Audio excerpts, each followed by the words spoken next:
Welcome back, guys, to Basically Cool 1872. Today, this morning, it's a brand new day, it's a brand new week, it's Monday, the 30th of June. July is just around the corner, and we're going to be discussing all things Rangers. Kind of recap what's happened so far in the month of June, and then we'll dive into things July. We'll look at the fixtures. Someone also wanted me to show the Panathinaikos thing, the tickets, so I'll show that as well. Can't remember the comment. But regardless, July's here, folks. Well, tomorrow, but yeah. Let's recap June. What's happened in June? Not an awful lot. Right, not an awful lot's happened in June, sadly. Obviously, Lyle Cameron's been made official. He's obviously up with a wee injury. He will be back very soon, hopefully.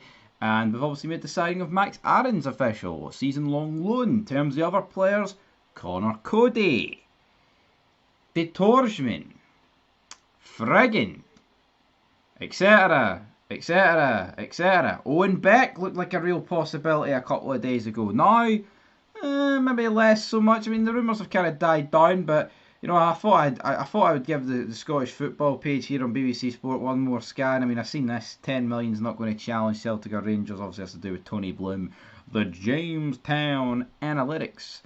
Yeah, the Jamestown Analytics, guys. We'll see how that goes. Rangers need to see this money being spent smartly. I couldn't agree any more with that. But the weekend, man, see the weekend over the transfer window. I mean, obviously there's a Club World Cup that's on, but who really cares about that? I don't really care about that. But we'll take a wee click on to that. When was that being said? So, football finance expert Kieran Maguire appeared on the BBC's Reporting Scotland programme to discuss Rangers' new ownership.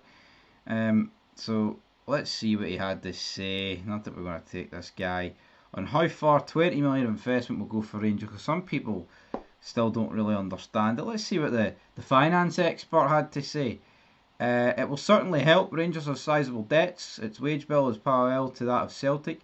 The amount invested in players in terms of the total cost of the squad is the same, but the revenue generated by Rangers is around 35 million less of that of Celtic. That means that Rangers have been losing money. I think the previous board, they felt they had reached the point where they couldn't continue to inject that money. So we've got Andrew Kavanagh, the 49ers investment coming in, taking control, and that could potentially give the club greater direction, and of course putting money in, which from the pronouncements that we've seen is certainly going to help the playing budget. See the wage, man. Well, Philip Clement, we need to downsize this, downsize that.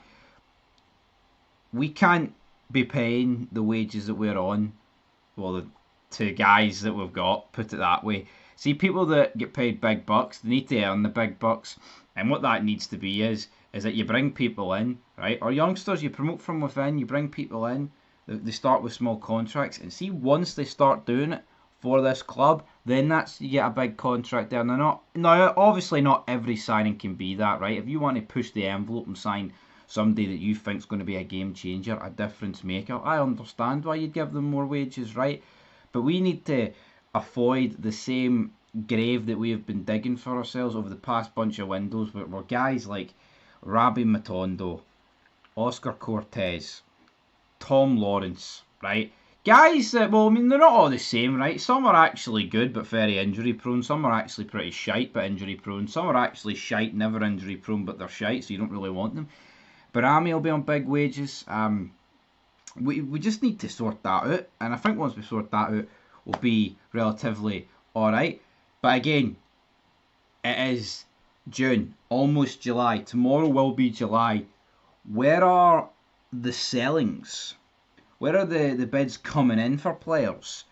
In terms of ones that we actually want rid of. I mean, there's plenty about Raskin, there's plenty about Igamani, but what about actual guys that are shite and we want rid of? Well, you're probably wondering, or maybe you're saying, Stevie, the key word there, shite, no one actually wants them, which could be true. But we'll head over to the Rangers website.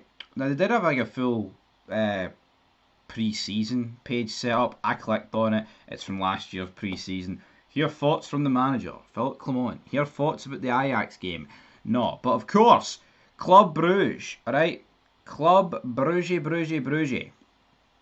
This game, you can buy tickets for it. There's enough tickets floating about. Now, My Jers start on the 23rd of June. You can buy 4 tickets per My Jers membership. General sale, that's also 4 tickets per Rangers account, which will be available by time. I'll probably upload this about 10 a.m. So if you're listening to this, if you're a jet, if you don't have my gels, I do have my gels, but if you don't have my gels, then you can purchase this. Online price includes a £1 per ticket transaction fee. Of course it does. Right, but this is the one that's obviously got a lot of people talking. Rangers versus Panathinaikos. Select dates. Let's have a wee look at it then.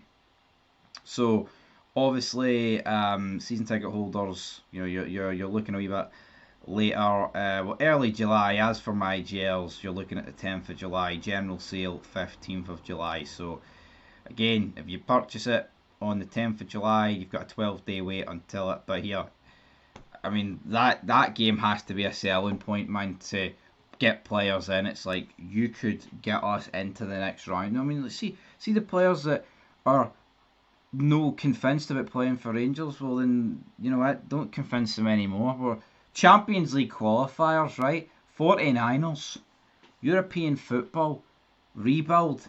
If those words aren't enough to bring people in, I don't really know what else they need to be told. But this is alright. This is alright. Apparently, what I'm referring to is the price. I believe was it 42 quid a ticket? I thought it might have been more than that. But here, that's what I meant. I mean, obviously, they're not on sale yet, so I can't check. But I'm pretty sure someone said it equated to like about 32 quid a ticket. Then obviously we've got the last game here against Middlesbrough, which is on a Saturday. And you can, it's pretty much the same gist as the other friendly. 4 tickets per account per my Gers membership. So, and there's been no other friendlies announced. So these are the 3 games that we've got to look forward to. Now, of course, there was a behind closed door friendly on Friday, I believe it was, or was it yesterday? I don't really know. We lost to TNS. Now, I'm not really that bothered by it because the behind closed door ones, they just tend to be for fitness. They don't really get shown to the public. Now, saying that, if we rock up against Club Brugge, right, and get scud at 5-0, I'm not exactly going to be sitting here saying, well, it's just a friendly. No, because I think more often than not, if you're good in pre-season, you're going to, like, start good. And I think for too long we've been shite in pre-season. Honestly, man, very shite. I look at one of our better pre-seasons, and it was the year we won the league. I'm thinking of those games, man, where we had the training camp away in France and we beat Lyon. That was alright as well. So it needs sorted out. It needs sorted out, folks. Can't be starting the season shite again and going 5 points behind potentially after the first Old Firm. Can't be doing it, man. Anyway, that's your wee update here on a good Monday morning. Hopefully, fingers crossed, or some news later on in the day. I'll be back though. That's guaranteed. Till next time. Peace.